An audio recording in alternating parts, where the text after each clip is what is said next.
Okay, Shalom Aleichem. So, welcome. I'm introducing here a new series. I'm also mentioning once again that we're broadcasting from a wedding hall. This is the first time ever. We have Andrew Pickler, one of our wonderful alumni, that is getting married tonight. And it worked out that I have a quiet corner here, so to speak. I mean, a whole wedding hall that's uninhabited for now until the 9s. Anyways,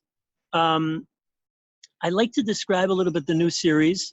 Now, what I'm going to be doing is sharing the screen, and we're going to be guided through a PowerPoint presentation. And now you should see this in a minute.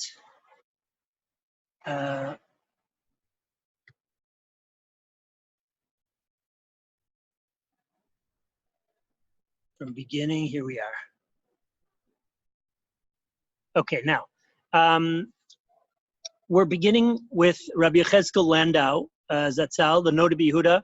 We'll have some biographical information, and then, as we'll try to do every time, we'll try to learn inside from the sources. Now, the first mini-series we're going to be doing, and at least 3 shiurim on the Noda B'Yehuda, 2, maybe 3 on the Chasam Sofer, and then we'll see how many we'll do on Rabbi Akiva Eger.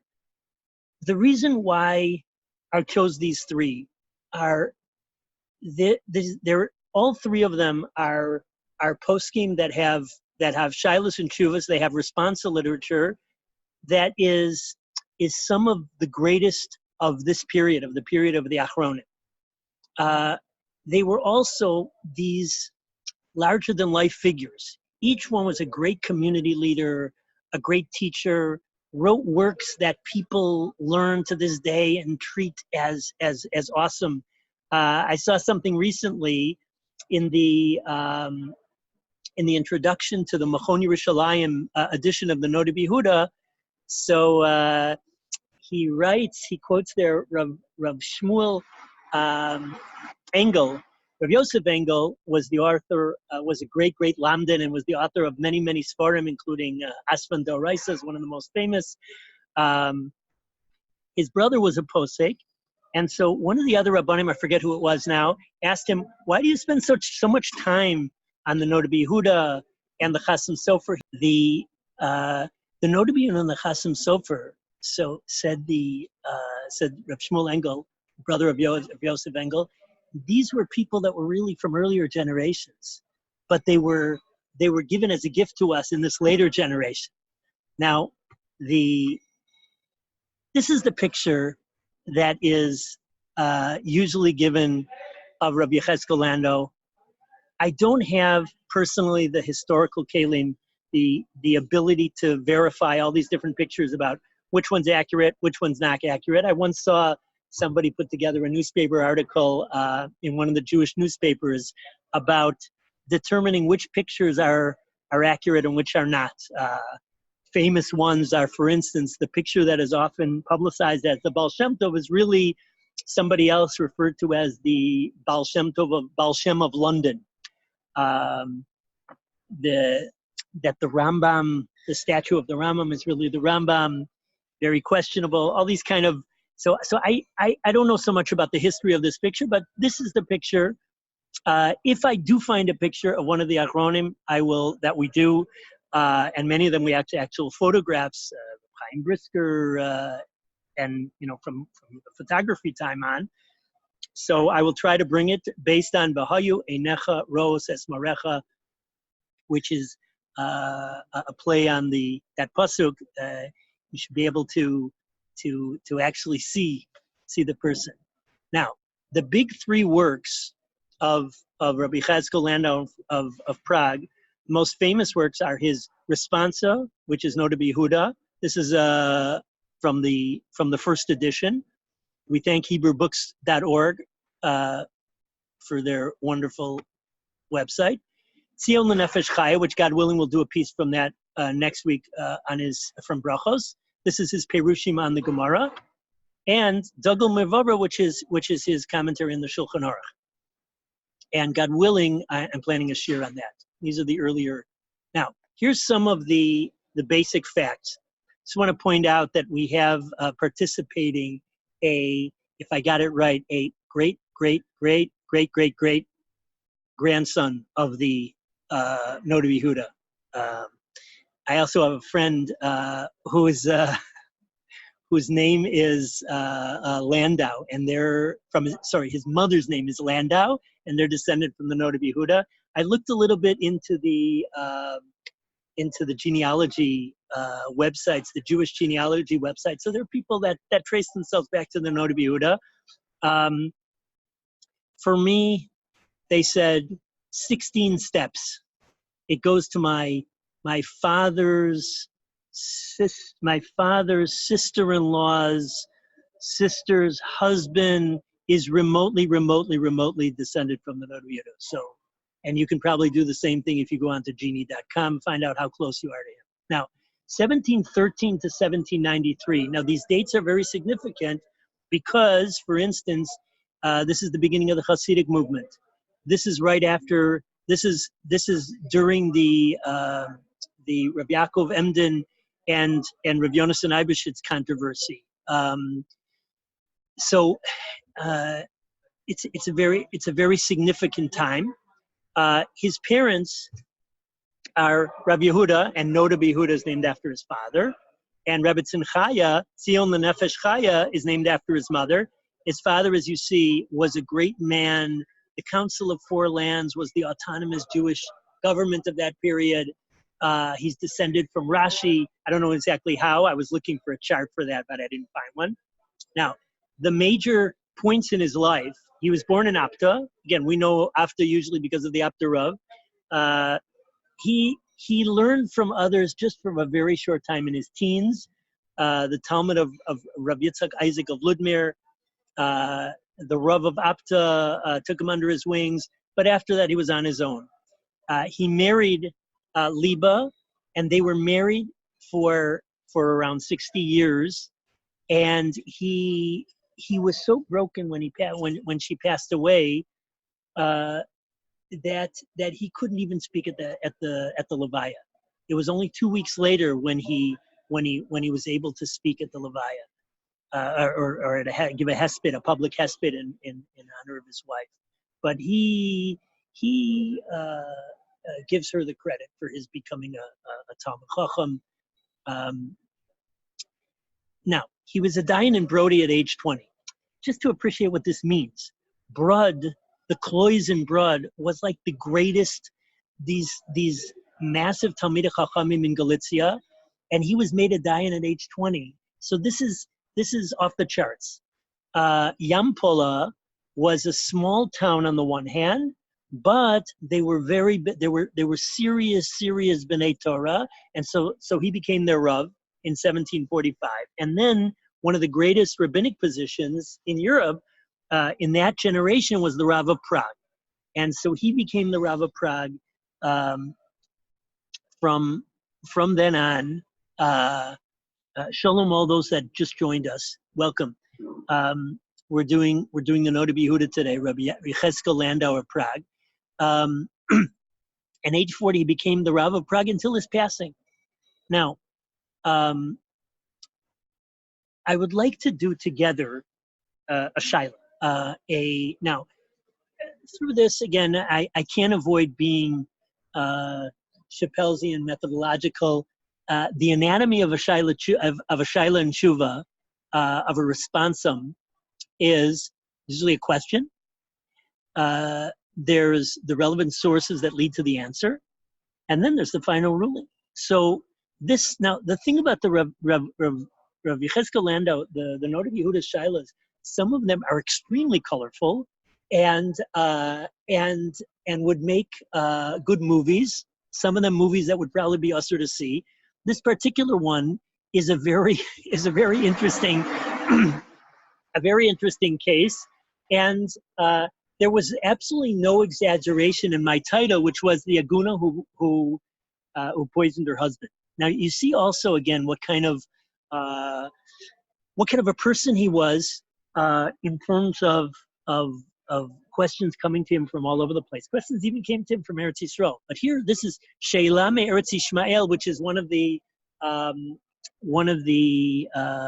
Islamic countries. Now, just for just a note on the classes, we have Ashkenazic pronunciations people and Sephardi pronunciation people. Usually I write our emails in Sephardi pronunciation, and I usually have participants that are both. I try to be consistent, but I and just keep to one of them. But I often drift back and forth, which is part of my reality of living in modern Israel and having born with an Ashkenazi pronunciation. Now, Misharet Yehudi Echad, here's the case. Misharet Yehudi Echad, this is a servant, but a servant not like Hilchos Avadim, not like a halakhically defined servant, but somebody who was like an attendant and an assistant. He testified, he was in a certain city. There were 3 people in jail. And 2 were killed through terrible tortures. When the third one saw how terrible these people were tortured, he converted to Islam. His wife would come to the jail and bring him food and drink. Kasher Shama came, but when she heard that he converted to Islam, as Biyom Daled Balayla or Liyom Hey, on Wednesday night, going into Thursday morning, Hechilo Tosama Mavet, she poisoned him. Uviyom Chamishi, on Thursday, Yatzah HaKol Yishmaelim Shemet B'Tfisa. So people heard the Muslims saying that he died in jail. They hit him after he died. Because they thought maybe he's just playing dead and he's not really dead. And he's really alive. When he saw that he really died,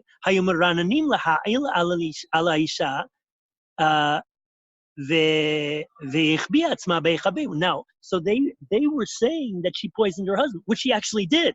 So she hid herself. He was still in jail though.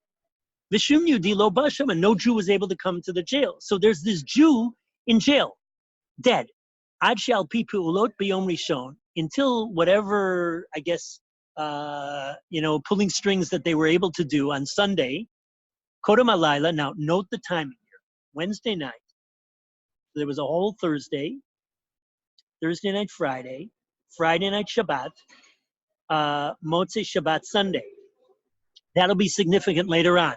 The fact that there are more than 3 days from the death to when he was taken out of jail is significant.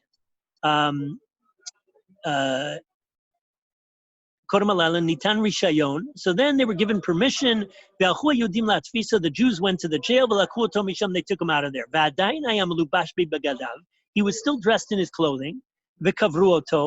And they buried him. And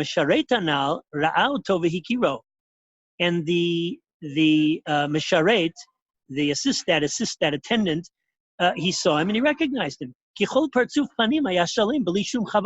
His face was totally intact because he died through poisoning. And he recognized all of his clothing, that he was dressed, that they were his own clothing. Now that's what this attendant testified.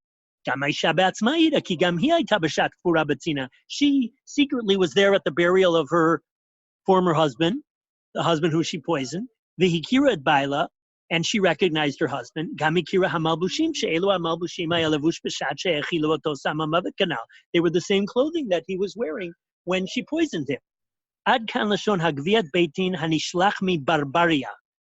This was the testimony that was sent from Barbaria. Somebody said it might be the Barbary Coast. I don't know enough about this. Huatak miktav svaradi liktav shalanu, and everything is translated from Spanish to our language. Now,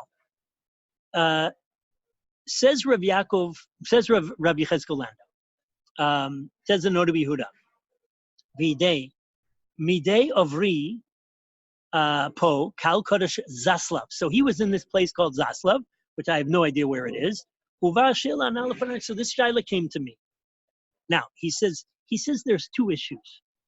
One, the two issues, again, I call them testimony and identification. He uses different words.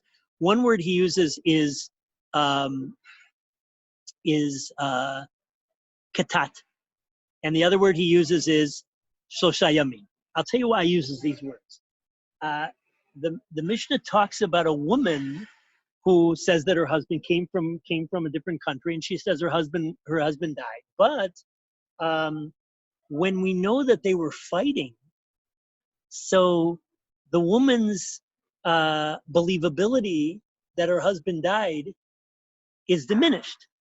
Number two, because we know that there's negativity between them, and so maybe she just wants to get away from him. Number two, if the person is found 3 days afterwards, so that raises questions about the identity of the body. Is the body decomposed partially? Was it switched? Is it really somebody else? And so says the Noda B'Yehuda, I'm going to deal with both topics. Now, this woman, again, this is an Agunah Shila. What do we mean by Agunah? Agunah is from the word ogen, which is an anchor. And that's a woman who, unfortunately, because her husband is gone, and we don't have clear testimony about his death, so she can't remarry because maybe her husband's still alive somewhere, and she's an Eishasish, and then getting married to somebody would be adultery, simple adultery. However, if we are able to determine that he actually died, and we're able to have true testimony that the husband died, so then the woman is able to be remarried. That's a big now. These are very heavy shilas, and that was one of the reasons why I brought this shila, because I know the Noda B'Yehuda is a little bit famous for his Agunah shilas. Again, this is a 2-column shila, but there are like shilas that are 10, 15 pages there with small print. Now, there's if we pay attention now, again, I one qualification. I'm not going to be able to cover every topic that comes up in the shilas and chuvas in the chuva itself, but I will get to the what I believe are the two central points of the chuva. Again, you can always learn it inside. Look up all the sources. It'll take a while because you got to go through the sugyas. Now, the woman herself is claiming her husband died, so she is a person testifying that. We're going to focus about the witness. This misharet, this assistant, is himself a witness testifying that the man died. Now, the Gemara is not so simple about whether one witness is believed that a husband died if the couple was fighting. I'll explain what I mean. One witness, the Mishnah says, is believed that a husband died, and then the woman can remarry.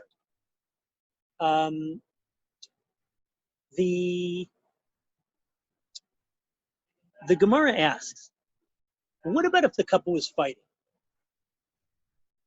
So what's it dependent on? So the Gemara says, listen, there's two possibilities. One is we believe the witness because the witness is probably telling the truth, because it is a milta da'avida ligluye. The fact that if he's going to testify that somebody died, and then the guy shows up, so saying somebody's dead and he's really alive, well, that's your most extreme example of something that if you lie, the truth will come out in a big way, and it will be staring you in the face. So therefore, we believe the one witness because he's not going to lie in that kind of a situation. But the second reason why one witness is believed, again, this is the second possibility, but maybe one witness is believed because of the principle of Isha, Daika, Uminsava. A woman is not going to flippantly remarry if she believes her husband is still alive. So a woman will sufficiently check out before she remarries. So that is the reason why one witness is believed. But if the couple is fighting, we lose Isha Daiko Minsav. We lose the fact that a woman is going to be very, very particular. Now, that would leave it as a suffix. The only thing, says the Noda Yehuda, but that's in a normal situation. However, there's another Gemara that's very relevant. Again, so at this point, we would say, based on the Gemara that talks about one witness about a fighting couple, again, this is a woman who who poisoned her husband, so they're definitely fighting. Says the Noda Yehuda, the couple, the one witness, it seems to be just a suffix, in which case she wouldn't be able to remarry. Maybe she's still married. However, the Gemara talks about why one witness is believed. And that's this sugya in Yivamos Peiches Amud Aleph. Ela svarahu, midi dehava achaticha, suffix shel chelev, suffix shel shuman, ve'ata eid echad ve'amar bari li deshuman hu demehemen. If a witness says about something that we're not sure about, whether it's kosher fat or unkosher fat, and a one witness comes and says that it is kosher fat, so he's believed. But then the Gemara says, midami, is that similar? Hatam lo itchazeki surah. In that situation, we have a simple question mark about this piece of meat. We don't know what it is. We don't have a chezkat isur. Now, chezkat isur is a previous state that we know existed, and you need good proof to say that that state has changed. So there, when you have a piece of meat and one witness comes and says, well, it's kosher, there was simply a question mark. And then he says that it's kosher. Sorry, go backwards. How do I go backwards? Okay. But here, by a normal situation of a woman who was married, and then we're not sure if her husband died, and then one witness comes, but here he is, there is an established state of a married woman, and in marital matters, in matters of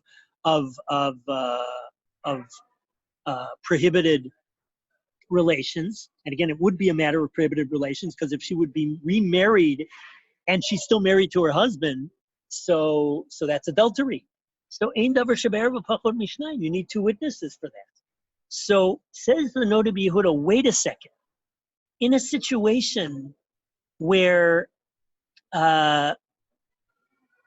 we don't know that this woman was married, we only know the woman that was married because she tells us she was married.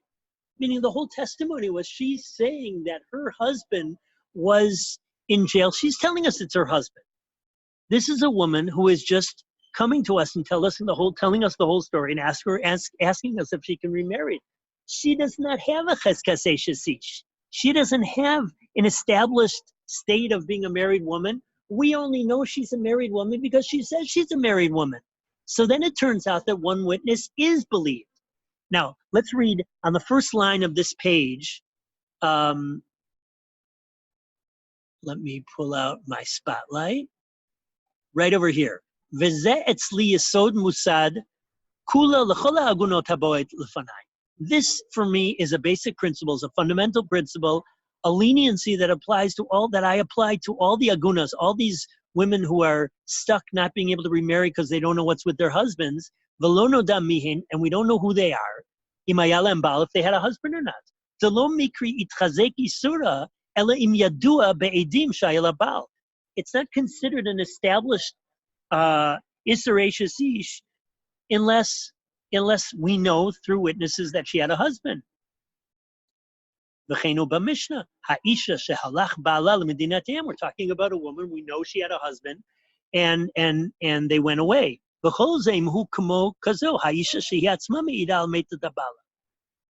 sorry, I'll leave it at there. That's it. So it ends up that so point number one about can the can the woman, is the testimony good? So here the testimony is good. That one witness is believable. And the sugya about Eid Echad Biktata, the Gemara's question about if one witness is believed in a situation where a couple was fighting, that's only if we know from objective testimony, we know from two witnesses that they were married. But in our situation, the only reason we know she was married is because of her. He moves on to issue number 2. What about the fact that there were 3 days between when he died and when he was buried? And he was sitting in jail for those 3 days. Because remember, Wednesday night before Thursday morning, she poisoned him. And then all of Thursday, Friday, and Shabbos, which is 3 full days, so he was in jail. So what's the halacha there? Now again, there's some ins and outs here in the tshuva, and I'm streamlining, but he says, gee, the situation is a little different. Here I see that we should be lenient according to everybody. Why? The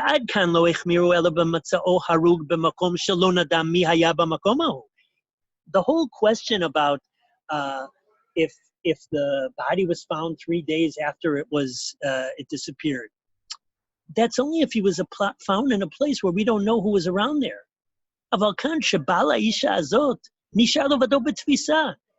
We know that he was alone there in jail. There was nobody there with him. And after a couple of days, they took him dead from where he was. We say, like the Gemara says in certain situations, he was here before. We assume he's here now. And we're not worried that maybe there was somebody else that he's being replaced with. Even though he sat there for several days, we know that he was there by himself. Now, here's his final psak.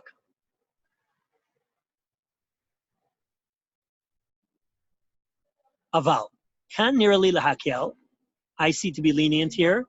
Befrat sheesh kan kama kulot, there's a number of reasons to be lenient. Number 1, chada, tehachilo tosam hamavet, she poisoned him, verubam lamita. Most people that are poisoned, the poison is effective and the person dies. Ve'od shakol masayeh. In the morning, all the Islams, all the Muslims, so they all said that he died. They hit him to verify that. So there's a kul. There's a publicly known. It's more than a rumor. It's public knowledge that he died. Va'od shepartzufo shalem. They saw his face. The attendant saw his face. The wife saw his face. So nearly lahak. So he says to be lenient. Again, the two issues are the issue of testimony, and one witness in this case is believed, even though the couple was fighting. Again, she poisoned him, even though it was the last day. She was feeding him before that. But things can change very quickly. So even though in general one witness would not be believed, certainly in this situation, in such a situation, but here, because we only know she was married by her own words, so the one witness is believed. And the question of, is this the dead body? Well, he was the only person there. His face is totally intact. He was poisoned, and most times poisoning works. Now, I just want to point out a couple things about Agunah Shilas that I saw from him. A number of times it says, Ach she'askim kvod harav moreinu agon mara da'atra, that the Rav of the town agrees. O kvod harav agon moreinu Rav David Natre Rachmana u Patre or something like that. I don't know who he's referring to. So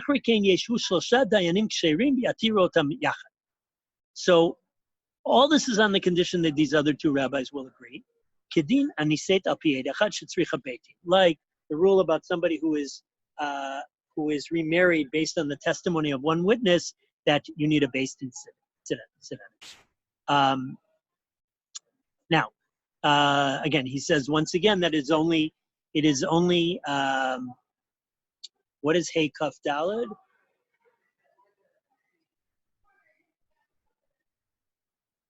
Kol divrei hamedaber lahalach v'lo l'maisa. I think I'm guessing.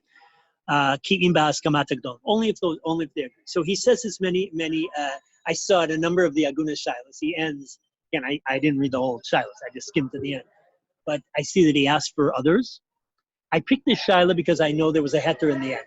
There was a very interesting Shila that I have to mention, but I didn't do it because at the end he wasn't able to be matir. And I know that things aren't always so nice, but at least if I'm going to do one shuva about an aguna, I want to do a heter aguna. But so there was a man who, I just have to tell you this case. And then I'll end with the story of the Noda B'Yehuda that I heard from Rav Ovadia. So this Shaila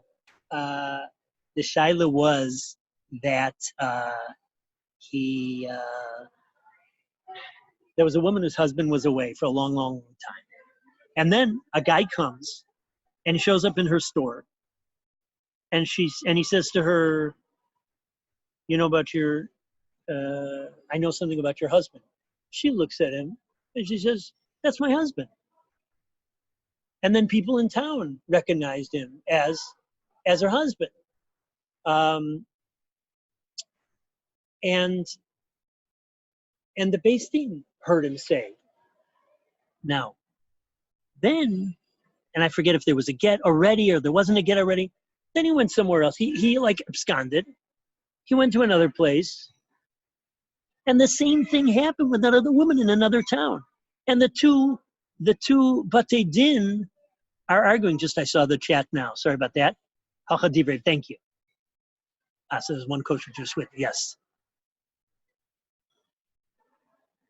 He died in jail, Ariel. He died in jail. And we don't know if anybody saw it.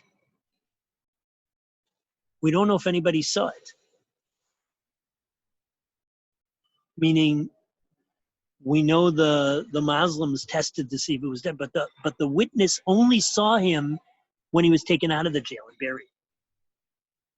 Anyway, sorry, I didn't notice the chats before. Sorry about that. So the exact same thing happens in another town, and there's a woman there, and he identifies himself as her husband, and the whole town agrees. So these two towns are arguing about, one says it's my husband, and the other one town is saying it's my husband, and he wasn't able to be matir at the end of the tshuva. So it's not a foregone conclusion that all the Agunah Shilas are going to end up with a heter. Anyway, I just want to end with a story that I heard from Rav Ovadia. One time I went to one of Rav Ovadia's shiurim, Rav Ovadia Yosef's shiurim in the Yazdi Shul in the Bukharim section of Yerushalayim, and he told a story about the Noda B'Yehuda. And later on, I got a trimp with somebody, and I heard the same story on a recording in the trimp. So I want to share it with you. There was a fellow who was staying by somebody's house, and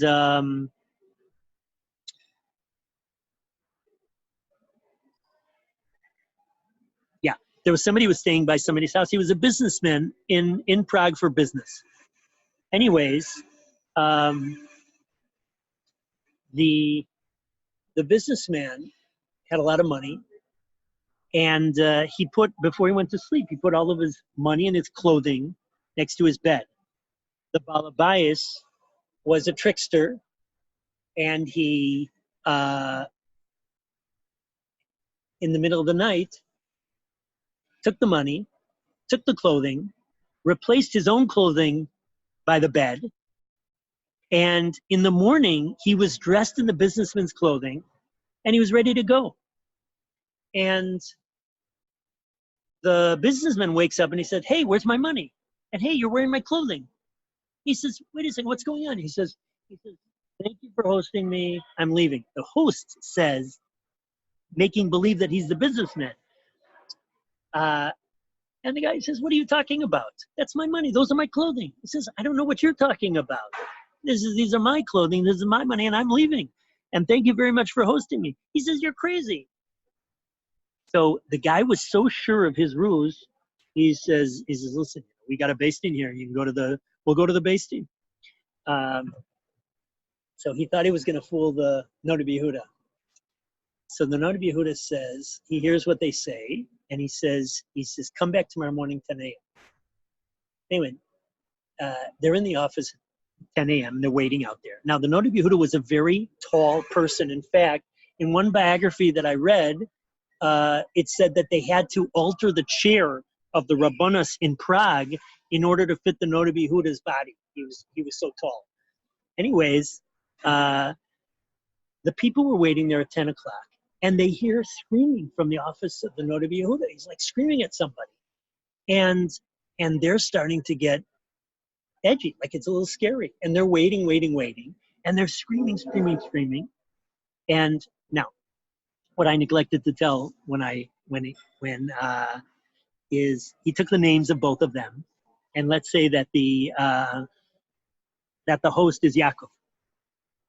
So then, at about 10:15, the Noda B'Yehuda bursts open the door, and he says, Yaakov, come. And so the thief instinctively hears his name and gets up. And so the Noda B'Yehuda says, I got you. So he outsmarted him. I'll just add one more story that I heard in that trend, and that was that there was it's also one of these people who think they can outsmart everybody. There was a businessman and an assistant, and the assistant they were bringing wine barrels from wherever it was to Prague, and to sell there.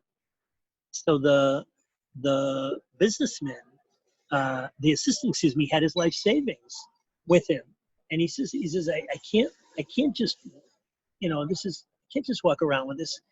I gotta hide it somewhere. So he decides he's got a faultless place. He's gonna put it in the top, like a little container at the top of one of the wine barrels.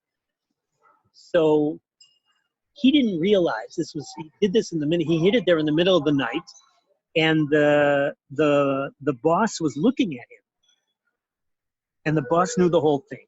So in a different middle of the night, the boss took the money, and then when they get to Prague, the assistant realizes that his money's gone. He looks for his money, and it's gone. Anyways, he goes to the Noda B'Yehuda, who was the Rav there, and he says, listen, I have this problem. I have to say I'm suspicious of my boss. And so they get to so the Noda B'Yehuda calls in the boss, and the boss starts screaming. He says, you're doing great. Here I give you parnasa for years, and you turn on me like that. You accuse me falsely, and I can't believe it. So the Noda B'Yehuda says to him, he says, yeah, well, look, there's kind of circumstantial evidence. He says, I can't believe he screams at you. You're accusing me.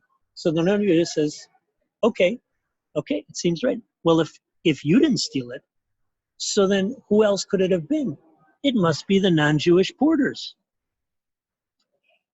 But wait a second, if that's the case, the wine is prohibited. And the way that, I forget who the Rav was on the tape who told the story of the Noda B'Yehuda, this guy starts, oh my gosh, his heart goes, because that wine was worth so much more than the money he stole from his assistant. So he afterwards, he says to the Noda B'Yehuda, he says, can I just speak with you privately? So he says to him, he says, listen, I got to admit, he says, I took the money. Noda says, I can't believe you. How can I believe you? You know, now we see that you have an excuse to say that you took the money because you want to save the money because it's less than the money that you'll end up losing more than you stole. So I don't believe you. Your wine is all prohibited. So, and how do I know you're telling the truth? Maybe you're just trying to get out of a big loss. So the guy says, no. I'll describe. And he starts describing exactly, how much it was and all the details. Then he says, the only way I'll believe you is if you go into the shul, publicly, you open up I think he says you